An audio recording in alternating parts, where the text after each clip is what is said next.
It's Rassie Erasmus's world and we're just living in it. Never a dull moment, is there, when a Springbok squad is announced? We have the group of men that are going to be heading north for the November test, end of year test, Quilter Internationals, Autumn Nation Series. There's so many different names for it. It's the international rugby to finish the year, and I absolutely love it. There's something very, very special about the North v South thing, and I know it happens in July, and maybe it's because I live in England, but it's really good in July. It's also spread out right across the Southern Hemisphere, isn't it? Whereas this, all of the rugby, you are 2 hours between London and Cardiff, and an hour on the plane between London and Edinburgh, or or Dublin and Cardiff, or Paris and London, or it just feels tight and together, and it feels like there's a big festival of rugby, and even more meaningful now at the end of this November series, because the World Cup draw is in December the 3rd, but there are some huge games as well, and some of the biggest are involving the Springboks. I will be in Paris for that game against France, which is going to be incredible. The one in Dublin as well against Ireland looks like an absolute banger, and these are the men that are going to be taking on those games as well as the others. Now, it's done in an alphabetical list, and it's done by forwards and backs, so I will break it down position by position, but the big headline is the spot in the squad for the young 21-year-old tight head prop, Zach Porthen, who only made his debut for the Stormers at the end of last season. He made his very first start in franchise rugby at the weekend against Zebre. He's had 4 senior appearances in his life. 3 of them have been off the bench. Former South Africa under-20s captain is in the Springbok squad. I mean, it is a luxury you can afford when you have... Well, you've got great players that you can call upon if one of your 2 main guys drop down, and you've arguably got two of the best tight head props in the world in your team already in Thomas du Toit and Wilco Low. So you can roll the dice on a 21-year-old, knowing that you've got Neethling Fashir who can come in, and Klabakanye, who knows what his future may be, but for now he's still on the fringes. And will Franz Malherbe come back? I hope so. But that's the big headline there. There's some changes. There's some guys coming back and some guys dropping out in the forwards. It's pretty much as you were in the back line. So let me go through position by position. There are the forwards. There are the backs. I think it's 35 or 36 names in total. I'll go through them. Start with the loose head prop then. Ox and Che, the clear number 1, with Boan Fenter, who did a really good job coming into the squad through the Rugby Championship and in this year. And Gerhard Steenekamp, with basically a whole year out injured, he strolls back into the box squad. Now, Jan-Hendrik Wessels has played in the loosehead prop position, but I've nudged him to hooker now, where there is no Bongi Mbanambi. He's on standby, and Johan Grobelaar comes back in. I think Jan-Hendrik Wessels is the backup hooker there. Good options, and it does feel like the age profile of this Bok team is changing slowly but surely. It's not a massive evil. It's not not a total revolution, just gradual evolution. And Bongi and Mbanambi out, and these being the hookers, sort of demonstrates that. Same goes with loosehead prop. You've got the next gen coming through, and the same certainly goes with tight head prop, where who saw that coming? Only Rassie Erasmus. I certainly did not.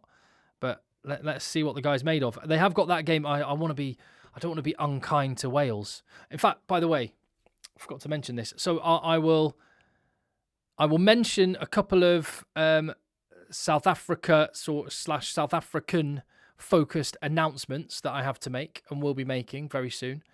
I'll do one at the end of the video, but I was thinking about a live show in Cardiff on the final weekend when there is no other rugby. The other weekends I'm going to be travelling around all over the place, going to Chicago, going to Paris, going to London. I thought on the final weekend, and then I looked and there was only one game. It's just South Africa against Wales. So I thought I might try and do a live show in Cardiff. So keep your ears and eyes peeled for that, because I would love to see you if you're going to the Cardiff game. But yeah, there we go. I've got another announcement I'll make at the end of the video. As for locks, 6 very, very good ones. I mean, it's just excessively good. Salman Murat is on standby behind those 6, who you would kind of break them down. Your tight headlock, number 4, Eben Etzebeth and Jean Klein. Your classic number 5s being Ruan Nokia and Franka Mostert. And then Lud Diaka and Archer Sneeman can kind of do both roles just as well. So, I mean, just an embarrassment of talent at lock. It is outrageous. And 6 locks. And you could argue 6 locks, but only one absolute out-and-out number 8 in Jasper Wiese. I know Quacker Smith will do that role, but that's just quite an interesting one. You've got kind of, I'd say you've got a 1A and 1B when you look at the South African back row options with Vincent Tachuka, Evan Ruiz and Joano Augustus being 3 more options that are on standby as well. But you've kind of got your 1A, Peter Steph-Toy, Sia Khaleesi, Jasper Wiese, and your 1B, Ben Jason Dixon, Marco van Staden and Quacker Smith. So I imagine that's how it's going to go for the big games versus the other matches. Scrum half, 3 of them. No one on standby, so Faf de Klerk is out of the picture at the moment, and it's Grant Williams, Kobus Reinach, and Morne van den Berg, who all got some game time through the Rugby Championship, all have different strengths, all offer us something, all very, very good. Same goes with the 3 options at fly half, Sasha FM, my favourite radio station, Marnie Libok, and Andre Pollard. I mean, again, an embarrassment of talent. Centre, very familiar, look to that as well. Very few changes in the back line, very new faces being rotated in or out.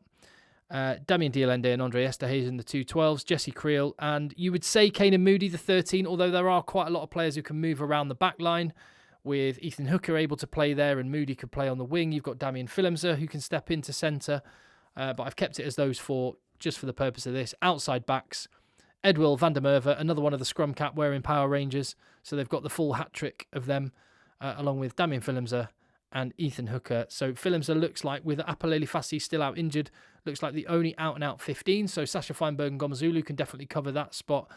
Cheslin Colby has covered that spot. So that'll be interesting to see how they rotate if there's an injury in those positions, who comes in. Seb de Klerk getting reward for his really, really good form at franchise level. He's on standby alongside Makazole Mapimpi, who's not completely out of the picture, but again, it does feel like a slight changing of the guard in this box squad, doesn't it? It's really strong.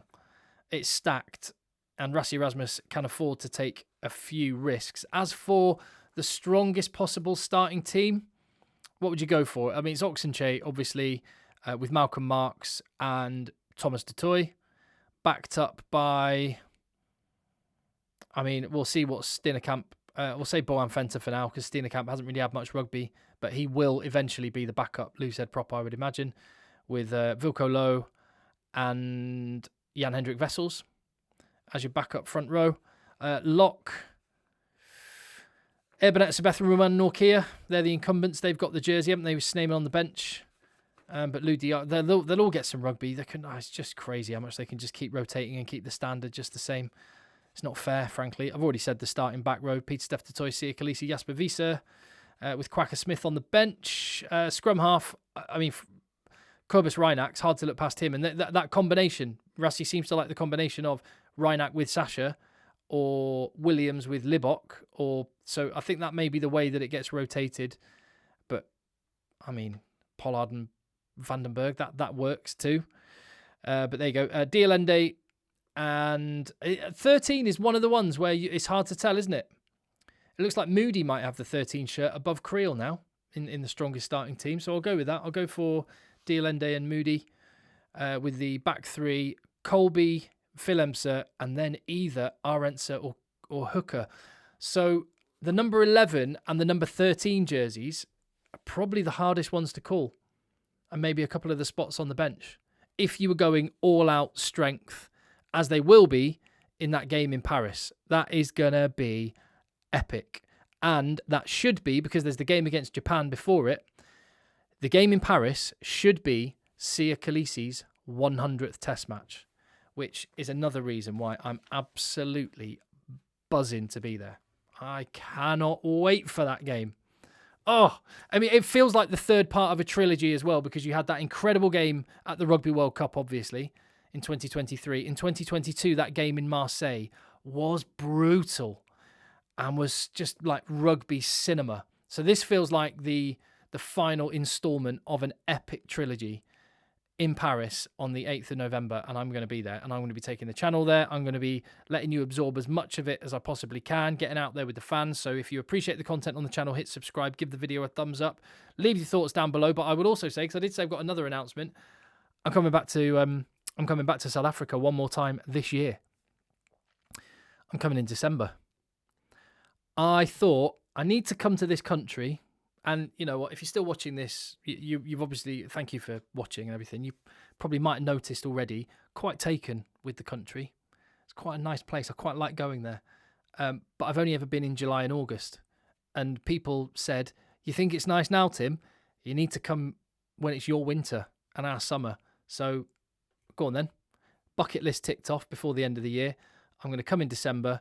I'm going to go to Stormers v La Rochelle. I'm going to go to Sharks v Bulls and be at the opening of the new stand in the Shark Tank and try and soak a little bit of that atmosphere up, get some party vibes in Durban, get myself another bunny chow before Christmas, and then I'll be coming home for Christmas, back to the cold of Manchester to see if Santa's visited. So that is the plan. So there'll be more information coming soon, but yeah, I just wanted to put that on your radar. We'll see what we can do. So potential live show in Cardiff at the end of November.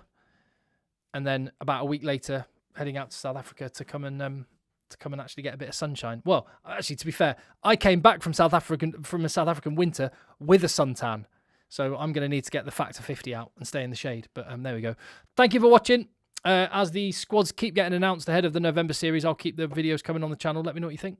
I'll see you on the next one.